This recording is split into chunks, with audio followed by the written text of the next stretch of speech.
And today we're going to talk about how to think like a designer. So let's get started. Yeah. So Björn and I were thinking from the previous episode what would be good to talk about now, and we thought this would be excellent time because he and I are working on a game right now, and we thought these are the steps that we would be going through anyway for evaluating different games to help us make some choices on making the games that we want to, getting influence from other games to help us create the game that we would want to make and hopefully you would want to buy. So For me to poop on. yes, we might get sued. You don't own that line. No worries. Yes. I will wrestle you, Triumph. Yeah. I will wrestle you. So I don't know. I've said it many times before, but so I teach game design. Oh well, let's take a step back. So Björn and I went to school together. Well, not since we were little children, but we got our master's degree together in game design from the Aalto University, which is a university here in Finland. And the benefit of going and studying game design versus just, not saying that the way we do it is the right way, it's just the way that we did it. But the benefit that we got by doing that was that we were able to find a common language or learn a language that we could use to be able to communicate with other people about games and also learn different ways to dissect games. So what we're going to do is we'll talk about some of those methods today. And we're not going to get really academic because you'll get bored out of your mind. And I don't even remember all of those things. But what we will do is, I was saying earlier that I teach design to kids. And so I'll basically be talking about some of the things that I teach them when they're first starting out doing design. And the nice thing is that this is just the language that Björn and I are using. We might even have different words for things, but the most important thing is that when we talk about something, we feel sure that we're both on the same page. At the end of the day, the most important role for a designer is being able to communicate and share information. A designer, I always say, is kind of like this. Yeah, producers do this, and there's other roles that also do this, but a designer's role is kind of to communicate this kind of division and what the game's supposed to be and all of these other little intricacies, and also understand the complexities of the system and what puts it together, and communicate that between different people on a team. Right now we have a 2-person team, so it's not that big of a deal. We can get things done pretty quickly, but when you start getting into double and triple digits of teams, yes, there's teams that have even hundreds, but they're broken into smaller teams. But let's say you get in, I would say if you have like even 5 people already, you're going to have problems with communication, a breakdown in communication, because everybody's different, everybody thinks differently. So having a common language is extremely useful. And you might say something and someone might not understand it, but then you just define what that is. You both or your team agrees on what that thing is, and then you can move forward. And that's the most important thing. So let's start looking at what those are. Yeah, so the first, and of course, like I said earlier, these are very simplified versions of what we're talking about. Maybe in the future we can do more in-depth videos where we go into the nitty-gritty, and you can use those how you like. So when you're looking at a game, one of the main things that you'll hear probably when you start off as a designer is mechanics or game mechanics. And there's different types of mechanics, and different people use it in different ways. But game mechanics, the way we can break actually game mechanics the way Björn and I are doing it right now, and you might hear it differently, is that we can break game mechanics down into player mechanics and system mechanics. So anyway, starting with game mechanics, which in my opinion would be probably one of the most important things in a game, those are the things that they're the actions that a player can take to control a game. So for example, a game mechanic might be jumping. If we take Super Mario Brothers as an example, the jump might be, well, a jumping would be one of the mechanics, or swinging a sword, or ducking, or like in Street Fighter, it would be all of the things that you would press a button to be able to control something on your screen. That's the basics of a game mechanic, and specifically we're talking right now player mechanics. Would you like to? No, I think that covers it quite well. Yeah. Yeah.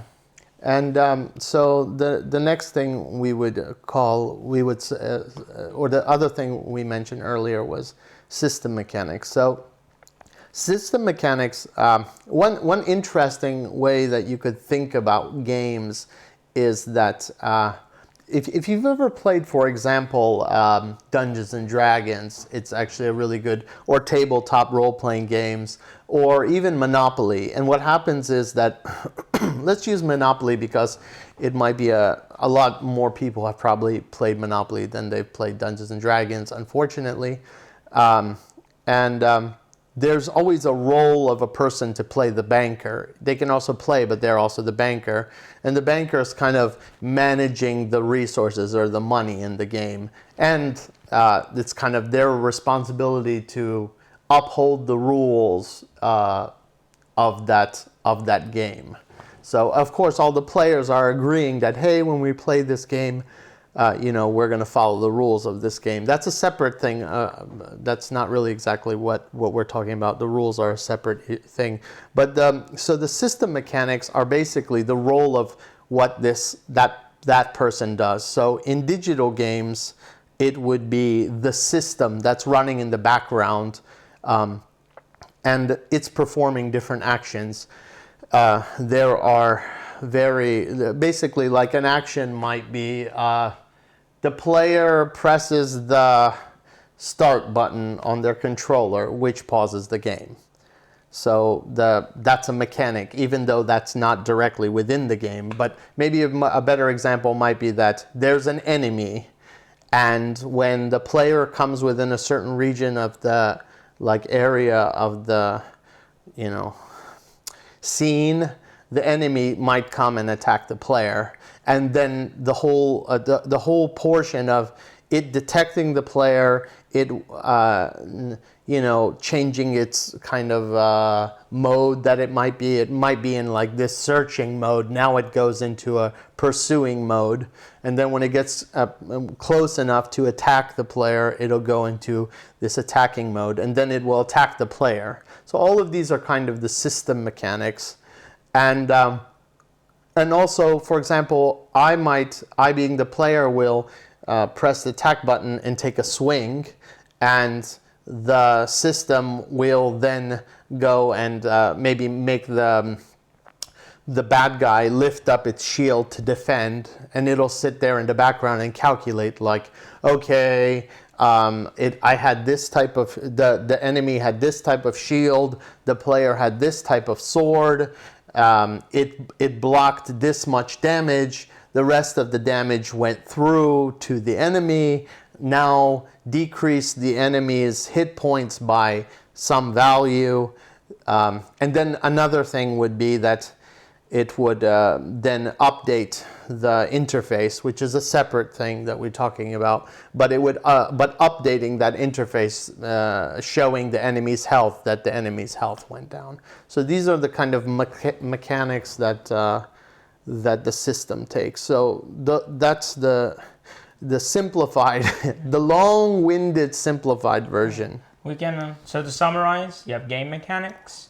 Game mechanics can be divided into player mechanics and system mechanics, and like John said, a good way of thinking it when play is looking at a board game and looking to that the actions that the player takes in the board game is the player mechanics, and then the when the round ends and then you move something forward, or someone just has to do something, that's the system, so you have to move the system forward. So then moving on to... So we can kind of step a little bit into there. Actually, I like the example of board games because, and so when I teach, I actually start off with board games because it's a lot easier to see the system and how the system works, because you have direct control over what's happening, and also getting the students to make a small change. It's amazing how a very small change in how the system works has dramatic effects on the gameplay. So sorry, I've lost my train of thought. Okay. We can probably move on to maybe either environment or elements. Yeah, well, we can talk about environment. So the environment is interesting. That's kind of that's also a big thing, but you can consider it kind of the world. Well, the environment is the environment in a more simpler way, but it's the world that makes up the game and contains all of the, let's just call them elements at the moment, even though elements can be broken down as well, but they contain all of the elements of the game. And depending how you see things, this is the problem with academics, because there's different ways of seeing it. You could even consider that in a digital game, the interface that's on a screen, could be part of an environment. But to keep it a little more simple, we'll use things like there's a mountain. The mountain is part of the environment. Let's go back to our Monopoly example. The Monopoly example, when you're going around the board, the environment is made up all of, of these squares that you can walk down. But the interesting thing is that, of course, this goes into rules, but there's things that are embedded in the environment that prevent you from doing certain things.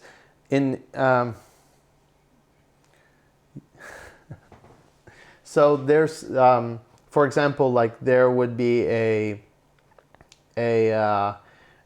invisible, well, unfortunately a long time ago they had invisible barriers, but they have something that's blocking your path from preventing you from going somewhere. So that would also be part of your environment. So that's basically what the environment is in a game. Then we can jump into elements, I guess. Yeah. So elements is actually extremely, really, really broad, and it can get extremely deep. So I'm just going to categorize everything and put it in, to lump it together to keep things simple. But those are all of the things that the player can interact with within a game. In reality, actually, direct things that they can interact with that manipulate the game are actually called components. But right now, they're a subcategory of that. So these are things, for example, like weapons that I pick up, I use to attack with.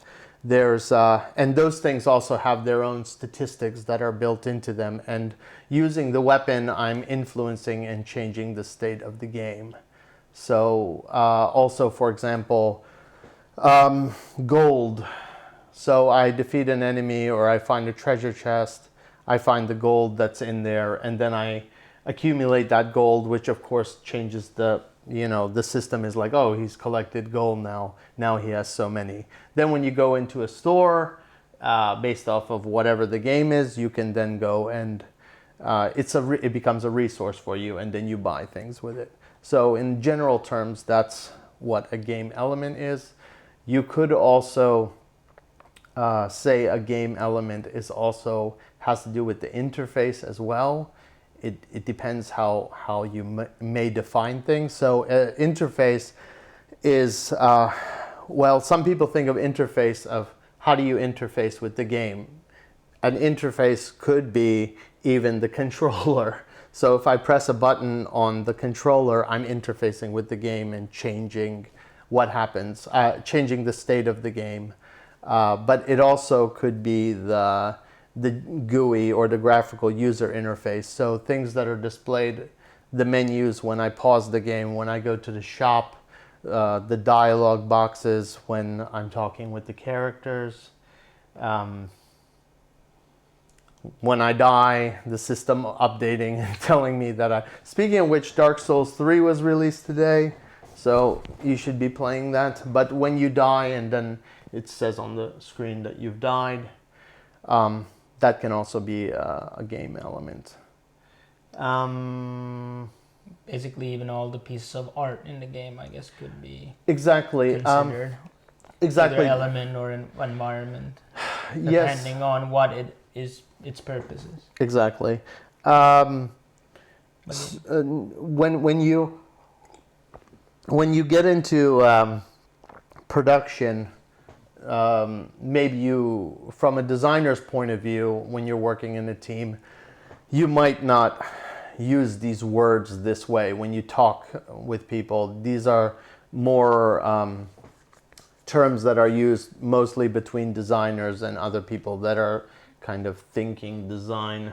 So basically, for example, one way is to kind of have a checklist so that you can, and which we will do also today, is we'll look at a game and then you can break it apart using these rules. So you can make lists of, you know, what are the player mechanics, what are the system mechanics. Yeah. And then that way, like, you can, let's say you're creating some type of game and there's something similar out, you can then go and benchmark it and take it into pieces and see how it works using this terminology. Exactly. And it helps you cover all the bases. The benefit actually of doing that, by the way, as Björn said, we're going to get to that right after this talk. We are going to take a game and one that we're interested in that might influence the games that we're working on in the future or the games that we're interested in. After you do this enough times, you'll be able to quickly break games apart. One also interesting thing or very important thing is that you'll also be able to see how between the game mechanics and system mechanics, how they kind of interact with each other. So there's these things, basically your loops is what you might call them. So you might have heard of, Björn can say more about loops from programming, but from a design point of view, you might want to talk about different loops that are happening. So there's like core loops, and what'll happen, maybe the core loop is the main thing that the player is doing in the game. Have my weapon, go out, killed the monster, the monster drops loot, I pick up the loot, and I get XP and I get gold. And then I take the gold back to the shop, and then I buy something, a better weapon, and and I lever myself, so now I'm stronger and I hit harder. And then I go outside and then I do that thing again. So that's basically one. It enables you to kill bigger, badder monsters. Exactly, and that might be the core loop of your game. So when you explain that to someone, you'd say, okay, this is the core loop of the game. Maybe to give a better example, like the core loop of a Street Fighter game would be, the characters attack each other and hit and defend. This is really simplifying it. Hit and defend and until they defeat the opponent or get defeated. And they do this X number of rounds within X period of time. And then after the round is over, they tally up and figure out, based off of hit points, whatever the settings are, who's the winner and who's the loser. And they reward the player with points and ranking. and then they rinse and repeat, and that's the main loop. There's other things, but that's the core loop of the Street Fighter game. Yeah, so in depending on what type of game it is, the core loop can be simple. Like Street Fighter, maybe it's a very simple loop in the end, and then you have stuff that's more difficult, like maybe StarCraft or strategy games or whatever, Civilization. There's of course then a core loop can also be. There can be a bigger core loop that contains smaller core loops. Like in Civilization, you could say that the whole game is kind of one core loop, you could even say, and then it contains of the rounds. So it depends. There is no really set rule, and different people might think about it different ways and even analyze it in different ways. But it's good to always think about what is the core loop of a game. Yeah. And then you have side loops and other loops like that, then you can use to, for example, like these smaller loops that you can use to balance the game. And that's where you can hear also like there's a negative feedback loop and a positive feedback loop. And the difference between those is that, for example, positive feedback loop is that the player does something good, which enables him to get something else good, which then starts piling up, so you get an exponential growth, and then the game might get very easy because of it. Yeah. Or like a negative feedback loop could be like the Lemony Snicket the Tale of Unfortunate Events, where just one mistake makes you have 10 more mistakes, which lends 100 more mistakes, which then makes the game impossible to play. Yeah. So these are things when balanced you think about, is that how are the loops balanced? Is it a positive? Is it a negative? And how much is it really affecting? Usually if it's too strong, it's bad. Yeah, speaking earlier of Dark Souls, it's been a while. Traumatized. but there's a point in that game where you can get cursed, and when you get cursed, the stuff happens with your health and blah blah blah, and it's just hell. It's like there's a lot of negative feedback loops in that game, and if done well, it's of course there's positive ones too, but if done well, people are accepting of them. But you want to be careful that you're not obsessively punishing the player with negative feedback loops, because more than likely, if it isn't done elegantly, they'll just stop playing your game and go do something else. It should be done by design, and that's maybe the thing to take out. Like, do it should by be design. by accident. Yeah, and the way usually if you don't think about what kind of loop it is, that's when it becomes. Oops, sorry, the microphone. That's when it becomes too punishing or too. But that's something you anyway have to balance, and like nobody does it on the first go. Key too strong. There was something spicy on it. Oh. I put the chili in there. I like chili in my tea. Very good though. So the benefit, kind of take a few steps back. The benefit of being able to do this quickly over and over, or doing this many times, is that you'll notice that when you start playing games, you'll be able to quickly kind of categorize and deconstruct games that you're playing, and you'll get into this. So I'm not the one that has come up with these theories and methods, but basically what happens is that when you're a designer, just like any field, when you're an animator and you go and see a movie, you see it in a different way. You're like, oh yeah, that's how they did this, and you have to be extremely careful, not to ruin your, the fun there. But what you'll get you to a point is that when you're playing a game, there's playing a game for pleasure as a player, then there's playing a game as a designer to deconstruct and create, of course, and then there's you can be in two modes at the same time. So what you'll notice the more you do that, as you progress and the more you do this, is that you'll be playing a game, and then you'll almost be watching yourself it's like outer body experience, you'll notice yourself playing the game, and this other version of you, I don't know, maybe I'm just crazy and this only happens to me, but I don't think so. But this other, you'll watch yourself playing that game and analyzing the game,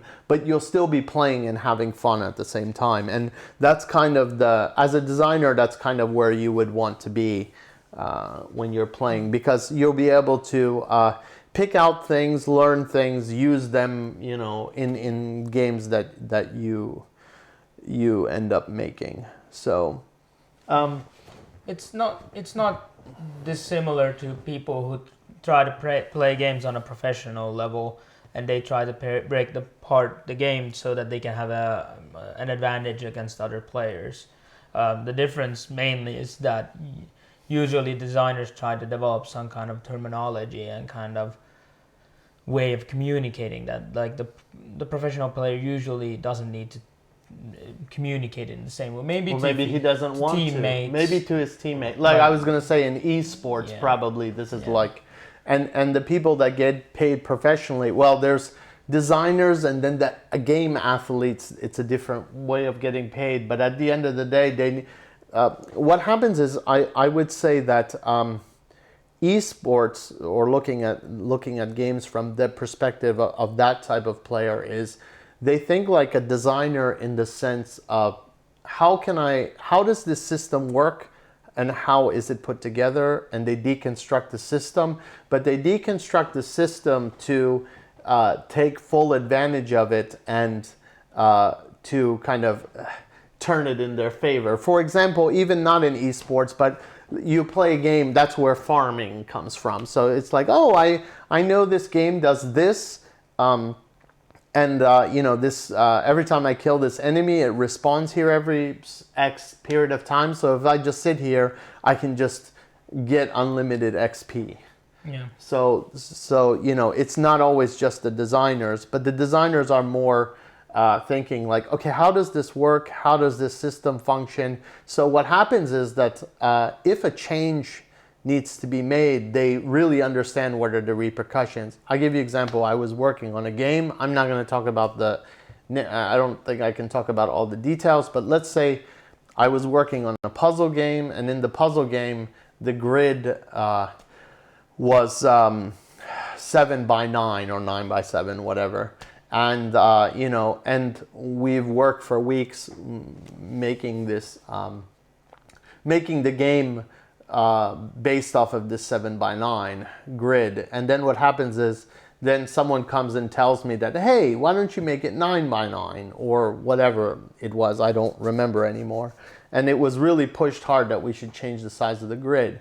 And, it may seem like, oh, yeah, just change the size. Everything will be fine. It won't, it's not that big of a deal. It's go in the array and change these two values or whatever. And now you have a different grid, if that's the way it was built. And, but in reality, it costs several weeks of work, because what happens is that everything that we created up to that point was based off of that environment size, and everything shifted and things were no longer balanced. So it's kind of your job as the designer to know that when someone comes to you and says, hey, let's just add an extra row, you can at least, I'm not saying you should say, no, we won't do it, it's crap, but you can at least give a kind of a educated and an expert opinion as to what are the repercussions for making that small change that someone is requesting of you. Let's say your producer comes to you and it's like, hey, can we just add one extra row? And then you say, yes, that's great. We could add that extra row, but these are the repercussions that will happen. This is the work that's required. Actually, the programmers for that game that I was working on were like, this is huge. This is a really big deal. It's going to have massive effects, but we had to do it anyway, and we lost a lot of time for that small change. So being professional and telling or informing, sorry is a better word, your the people that you're working for or working with, that this small change actually is going to have huge ramifications. And then it's at the end of the day, if they're the ones making the decision, they can make an informed decision versus one that's emotional, like, yeah, let's just do it, and it's not going to be that big of a deal, when in reality is. And it's your job as a designer to be able to understand all of those little intricacies. Yeah. A good way to, if you're like starting out and you want to get into design, actually a very good way is to go into quality assurance or QA, and because actually doing that helps you understand the game. Because when you do quality assurance, what you do is you play a game over and over again and do reports and what's broken, what works, what doesn't work. And there's a lot more to it, of course, than that. But that's a good way, not only to start understanding a game, like how it works and how they're created, but also maybe get a foot in the door to a game company you want to work at. Yeah. There's a lot of people who started their careers in game design through QA. Yeah. I would say that's if you're trying to get into the industry, that's the the path of least resistance, I would say, but it's a very thorny bridge, and people in that role aren't given the respect, I think, that they deserve, and it's not easy. But if that's really what you want to do, you need to be really proactive when you're in there and kind of show that, hey, I know I'm doing this, but I'm going to give these recommendations. So I've come across this problem, here's recommendations. So, and of course say, hey, I'd like to be a designer one day. So they know that. But being able to point out those things. Another thing, I had stated it earlier, that being communication's the most important thing. So, if I ask you, and this goes back to the QA thing, a QA's job, that's quality assurance again, is kind of to find these bugs and make and document repeatable actions that someone else other than they can take on their own machines or consoles or whatever it is to reproduce that exact problem. So if a problem is reproducible, then it can hopefully be resolved. But if you can't reproduce it, then there's nothing you can do. And the same thing in design, that if you can't communicate properly what the problem is, or what a change is, or what the repercussions are going to be from a change, or how a system works, then you're going to have a lot of problems being a designer. So this is kind of something extremely important that you need to work on. And you don't have to know all these things in the beginning, they just take time. When I first started out as a junior designer, I was like scared like crazy, like, oh, I don't know, I'm not going to understand all these things and how these work. But eventually you figure it out. So, and actually your role, you need to be able to pick up on stuff very quickly, because, you don't always come in from the beginning of a project. You might come in the middle of a project, or you might inherit a project that's already there. So you might not know all of the little intricacies that made up that system, but it would be your job to be able to figure it out the best that you can. The game can even be like so-called in production, like it could be in like if it's a mobile game, it might be actually already on the App Store and have thousands or millions of players playing that game. Yeah,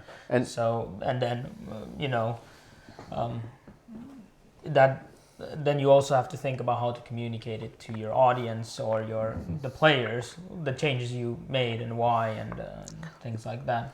So you also have to kind of think not only from kind of what is the best for the game, but also kind of what the players want. Yeah, actually, speaking of live production, it's also extremely important, because let's say that you have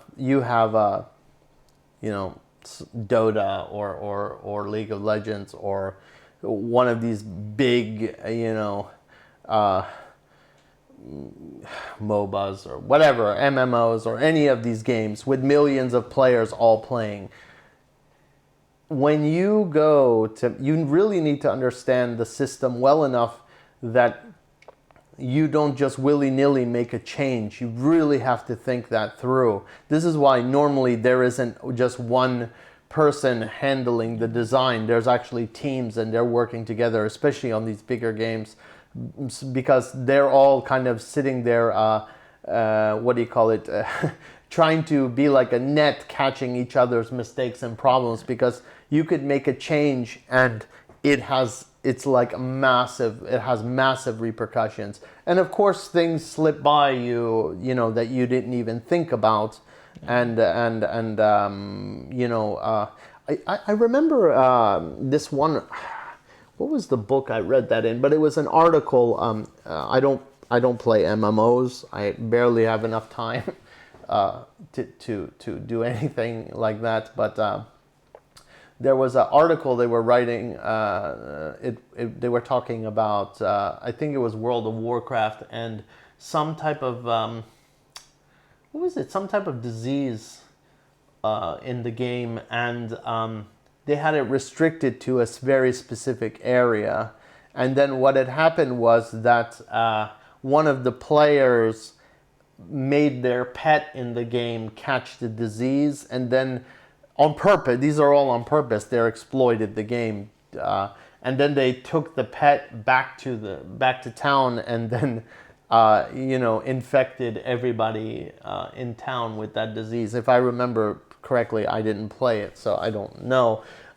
So that was something that was, they designed it, they thought that oh yeah, this is how it'll work, and then someone, almost always your players will immediately somehow, either in a good way or in a really bad way, notify you, of the problem that in your design. So they didn't put that into, keep that in mind. And of course the developers didn't think keep it in their mind either. Having worked with other programmers in the past, I'm calling them developers. The ones that I've worked with, of course, if they're designers like Björn as well, it's a little bit different. But if they are like hardcore programmers, and that's what they do, they will implement what is there. And if they have something that's not there and it's not defined, and the designer or the person responsible is not around and you're blocking them, they're just going to implement things the way that they think is the right way to implement them. And they might not have a full understanding of what you had in your mind. So it's extremely, this is where documentation becomes extremely important as well.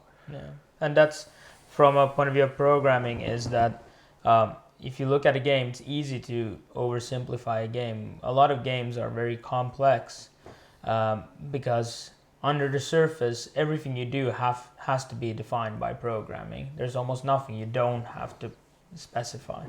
An example is like if you have The Sims, every interaction you do, like are people able to have gay marriage? That has to be defined.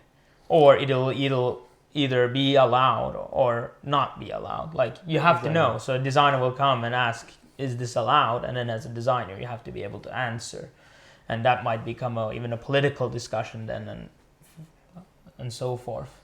So that's how the programmer sees it, that, which then, as a designer, again, when you look at a game, if you look at, hey, I'm going to design The Sims, this is not the first thing that you think about necessarily. And you can even do stupid mistakes like that are politically, like you'll get PR even because of it. Yeah. Another thing I would like to touch upon is also that usually when you do something, if you design, especially if you have a huge user base, is that it's actually very hard to fix things.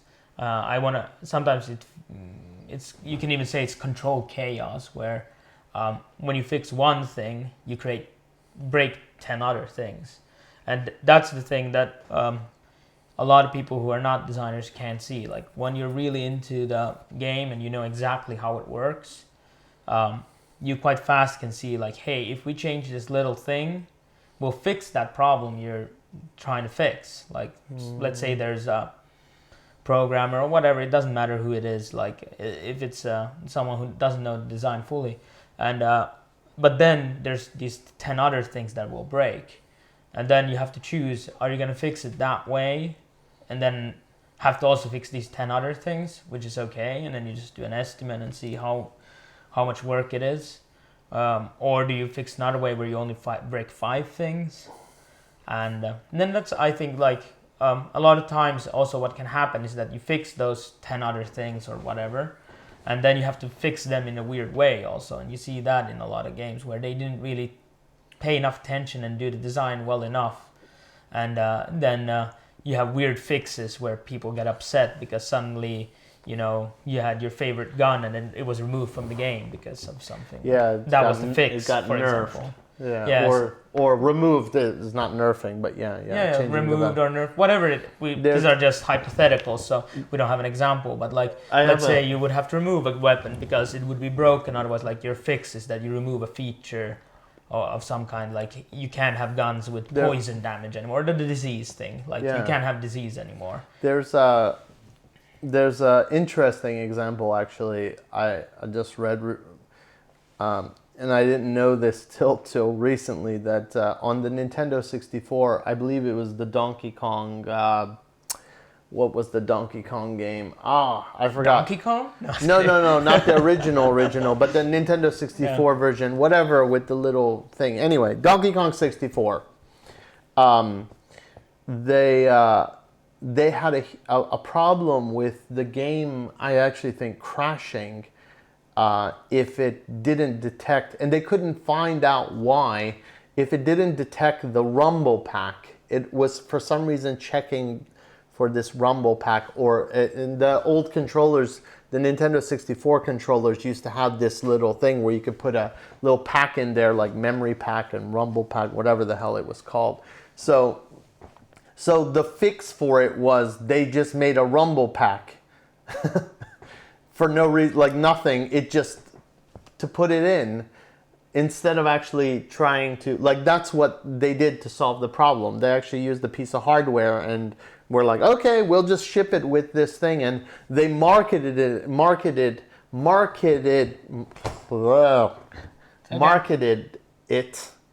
in that way, like, oh, here's the game with a rumble pack or memory or whatever. But in reality, it's here's the game and we have a game crashing bug, and unless you put this in the controller. Yeah. So, you know, so that's how they actually ended up solving the problem. So you would be amazed sometimes how games are. And remember, this is online update,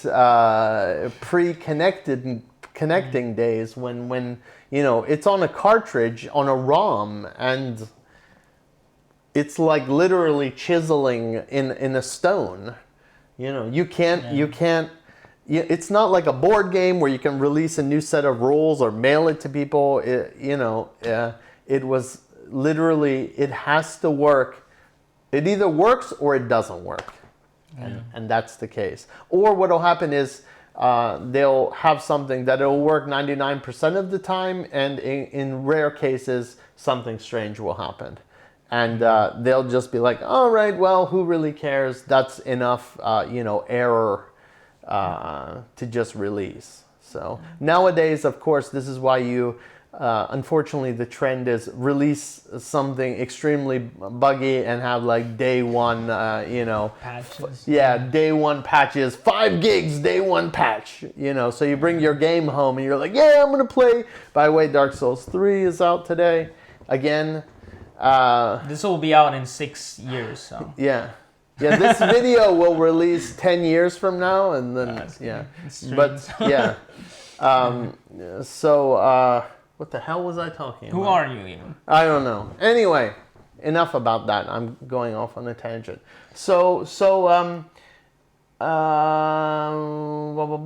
There's other things that are in games we skipped over. We didn't go into detail.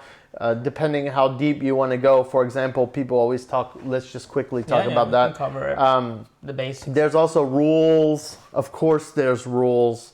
And basically the rules are the rules. Those are the things, like in law, those are the things that you can and cannot do. And when you play a game, board game, digital game, analog, whatever you want to say, by playing that game, you're accepting the rules that are given to you by that system, for example. So if the rules in the game are no swimming, so when you swim, you drown. And that's how the rule is enforced in whatever that game is.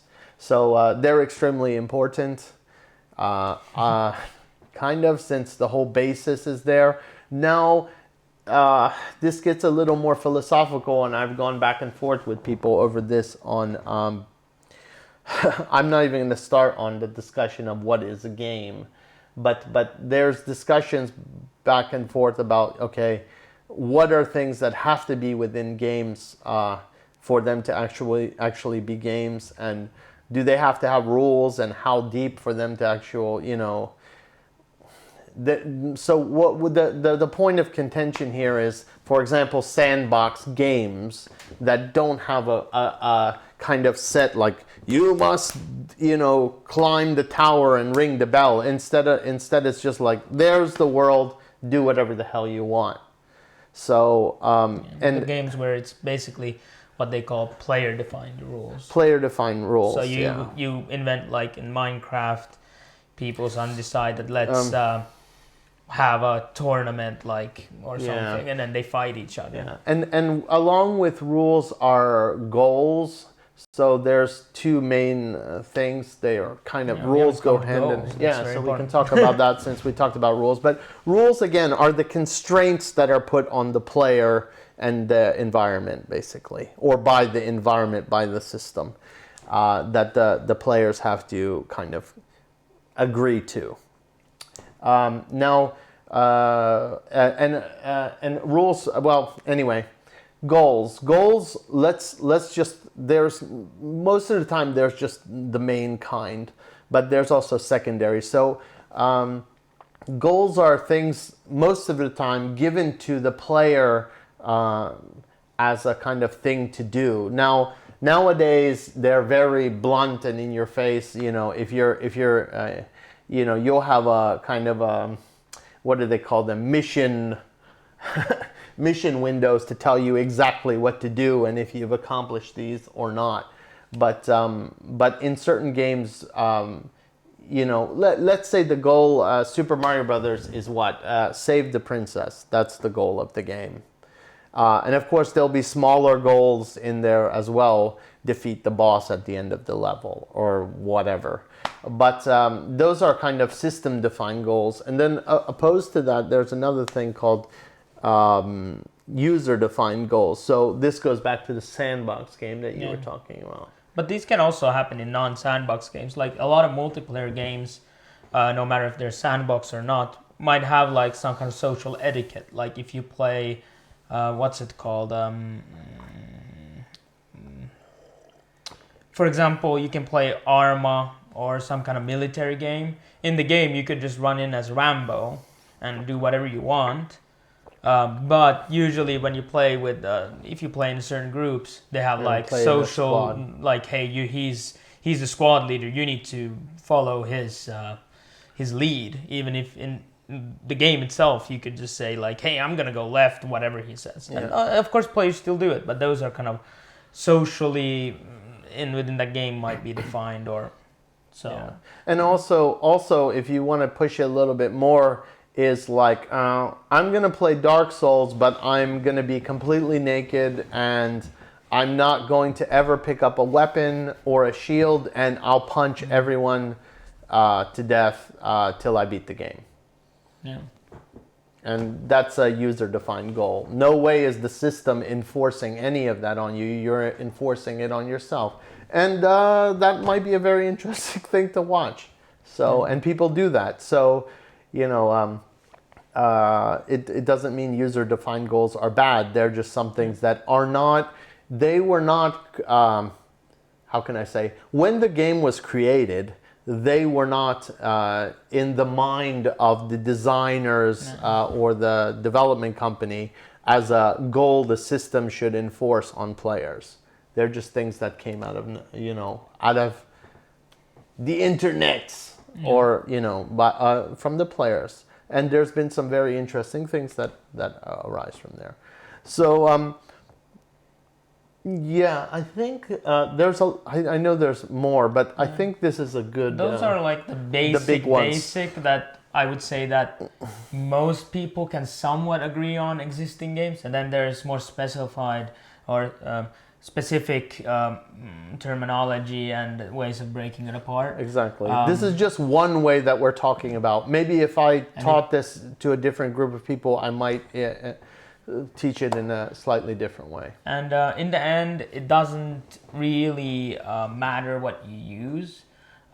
You can use this, you can use something else. It's just good to have some kind of way of breaking apart every piece of the game and see that you cover everything. And maybe if you then work in a game development company, then of course it's going to be more strict, but then you just follow what the company has set up and what the people there talk and use. And that might even then switch or change how you use it. You'll catch on very, very, very quickly to what different words mean and how they're used. But I think it's very important to, if you start in a game company, to look at, actually be aware of that, for example, game mechanics. That's one of the words that has so many definitions for different people, that be careful and... or don't be careful, just ask them, how do you see game mechanics, so that you know that they mean it the same way, because then you will definitely have an easier time communicating with them. This reminds me of one thing. It's more of a work ethic, business ethic, work ethic. When you're working you'll come across many different types of people you'll enjoy working with and people you'll hate working with, and that's just life. Not just games, just everything. I've worked in enough jobs to know that's always the case in every situation. Even if you're working in your dream job, you'll always come across this. And you might come across people that are, this will become a point of contention. They will say something and they'll be like, no, this is the way that it is. This is that it's defined, and it has to be this way and whatever. And at the end of the day, it's much easier to just, instead of fighting for your, oh no, it's a system mechanic, not a, instead of doing it that way, you should instead just say, okay, put a little check mark in your mind saying that, okay, when this guy says or girl says this is what they mean by that. And that's how I should refer to it from now on, as long as everybody agrees. And then you move forward with your life and make the damn game. Yeah, because in the end of the day, you're there to make a game and not do academia. Yeah. Except if you're in academia, then you should, of course. If you're in university, and you're doing research and, you're working on your master's thesis or PhD, then you ignore everything I just said in the past 3-4 minutes and go back and forth and argue and fight over your stance. But so I think we mentioned it in the previous video, but you check out Aki Järvinen's book. That's where a lot of this is based from. Yeah. You can find them on Amazon. Also, I think it's called Games Without Frontiers. Yeah, something like that. Something like You'll this. You'll find it. I don't think he has that many books, and then there's some other. Yeah, if I could just pick one book, and again, the way we're talking, even Aki's is slightly different from what we've explained. Definitely. We've borrowed some stuff, but we've changed stuff around just for ourselves. So you take what you like and do with it what you will. But the other book that I recommend, probably all the people have already heard of that, is the... I mentioned it already. The Book of Lenses? Or? Yeah. The Art of Game Design, a Book of Lenses by Jesse Schell. Yeah. Did I pronounce his name right? But the book, look for that, Art of Game Design, Book of Lenses, something like this, has like an orangey something cover. And some of them have cards. They're very, I would say that's a really good book. We will probably cover these more in depth, different terminology or different patterns or different mechanics in a playlist in the future.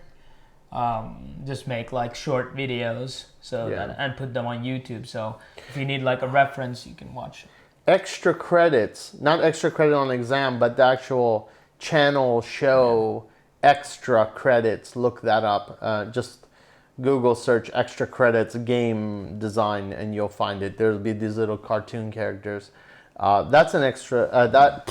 That is an excellent channel, and they're just these little bite-sized, videos where they talk about game development, many different things, roles of different people in the games industry, things like that. So I really like that, and they present it in a very humorous way. So definitely recommend checking that out. Please follow us on Twitch. And subscribe on YouTube, and also follow us on Twitter. We're on all the different things. And tell your mom, tell your friends, tell your enemies. And now we're gonna go and do the play. Yeah. Yeah.